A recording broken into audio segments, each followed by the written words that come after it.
అధ్యక్ష 75 ఏళ్ల స్వాతంత్ర భారత చరిత్రలో రైతుకు పెట్టుబడి వ్యవసాయానికి ఇచ్చిన మొట్టమొదటి ప్రభుత్వం తెలంగాణ ప్రభుత్వం, మొట్టమొదటి నాయకుడు కేసీఆర్. అయితే 72,000 కోట్ల రూపాయలు రైతుల ఖాతాల్లో నేరుగా జమ చేయడానికి ప్రేరణ అయింది. అసలు ఆ పథకం ఎందుకు తేవాల్సి వచ్చింది అది చెప్పకపోతే, ఆనాటి పరిస్థితులు ఆకలింపు చేసుకోకపోతే, బ్యాక్గ్రౌండ్ అర్థం కాకపోతే, పథకం ఎందుకు ప్రారంభించాల్సి వచ్చిందో దాని నేపథ్యం తెలియకపోతే మనం ఏం మాట్లాడతాం అధ్యక్ష? ఇంకోటి నేను వారిని కోరుతా ఉన్నా అధ్యక్ష, నీతులు మాకే కాదు కదా చెప్పాలి. విప్ గారు మీరు మీ సభ్యులకు కూడా చెప్పాలి. మరి మేము వడ్లే కొనలేదట, మేము కొననేయలేదు, వ్యవసాయమే జరగలేదు, పద్ధతి కాదు. దయచేసి మీరు మీ సభ్యుల దిక్కు చూసుకొని వాళ్ళతో నేర్పించి ట్రైనింగ్ ఇచ్చిర్రు అధ్యక్ష 2 రోజులు. మరి వాళ్ళకి ట్రైనింగ్ చక్కగా ఇచ్చింటే బాగుండేది కదా అధ్యక్ష. అధ్యక్ష మేము ఒకటే అంటున్నాం అధ్యక్ష, ఆ రోజు రైతు కళ్ళల్లో ధైర్యం లేదు. ఉమ్మడి ఆంధ్రప్రదేశ్లో తెలంగాణ ప్రాంతంలో కళ్ళంలో ధాన్యం లేదు. చిన్న రైతు పెద్ద రైతు అన్న తేడా లేదు అధ్యక్ష. 30-40 ఎకరాలు ఉన్న రైతు కూడా తెలంగాణలో, నేను చెప్పేది వాస్తవం కాకపోతే రేవంత్ రెడ్డిని అడగండి. ఎందుకంటే ఆయన మహబూబ్ నగర్ జిల్లా వలసల జిల్లాగా పేరుపడ్డ జిల్లా.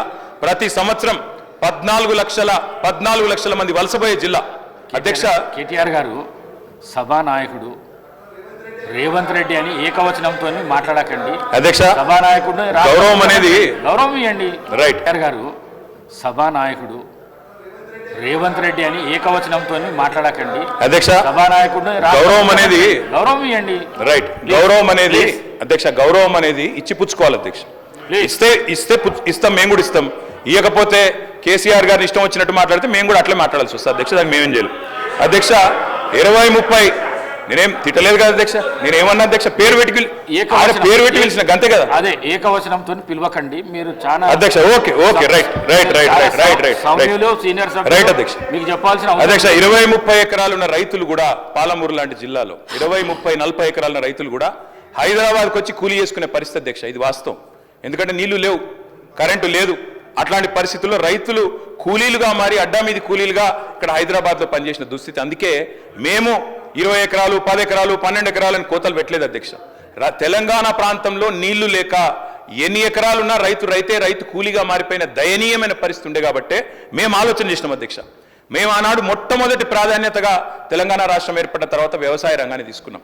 వ్యవసాయ రంగం, సాగునీటి రంగం. ఎందుకంటే నీళ్లు, నిధులు, నియామకాలను ఉద్యమ కాలంలో మేమే చెప్పినాం అధ్యక్ష. అందుకే నీటి విషయంలో ప్రతి నీటి బొట్టును వడిసి పట్టి గోదావరి కానీ కృష్ణ కానీ సాగునీటి అందించాలి, ఖచ్చితంగా రైతుల బీళ్లకు ఖచ్చితంగా నీళ్లు ఇవ్వాలని ఒక ఎజెండాతో పనిచేసినాం. ఆ పునర్నిర్మాణ కార్యక్రమం తీసుకున్నాం అధ్యక్ష. అందులో భాగంగానే అధ్యక్ష, రైతు చల్లగా ఉంటే పల్లె చల్లగా ఉంటుంది అధ్యక్ష. పల్లె కూడా అందరూ బాగుంటారు. ఎందుకంటే గ్రామీణ ఆర్థిక వ్యవస్థకు రైతు కేంద్ర బిందువు. ఆ రైతు బాగుంటే రైతు చుట్టూ అల్లుకున్న అన్ని కుల వృత్తులు బాగుంటాయి అధ్యక్ష. ఆ ఉద్దేశంతోనే వ్యవసాయాన్ని స్థిరీకరించాలనుకున్నాం. మేము రైతు బంధు పెట్టింది ఊరికైనా పెట్టలేదు అధ్యక్ష. మా ఉద్దేశం వ్యవసాయ స్థిరీకరణ, వ్యవసాయ స్టెబిలైజేషన్, అగ్రికల్చర్ స్టెబిలైజేషన్. ఆ కార్యక్రమంలోనే కొన్ని విప్లవాత్మకమైన కార్యక్రమాలు తీసుకున్నాం అధ్యక్ష. అందులో ముఖ్యమైనది అధ్యక్ష,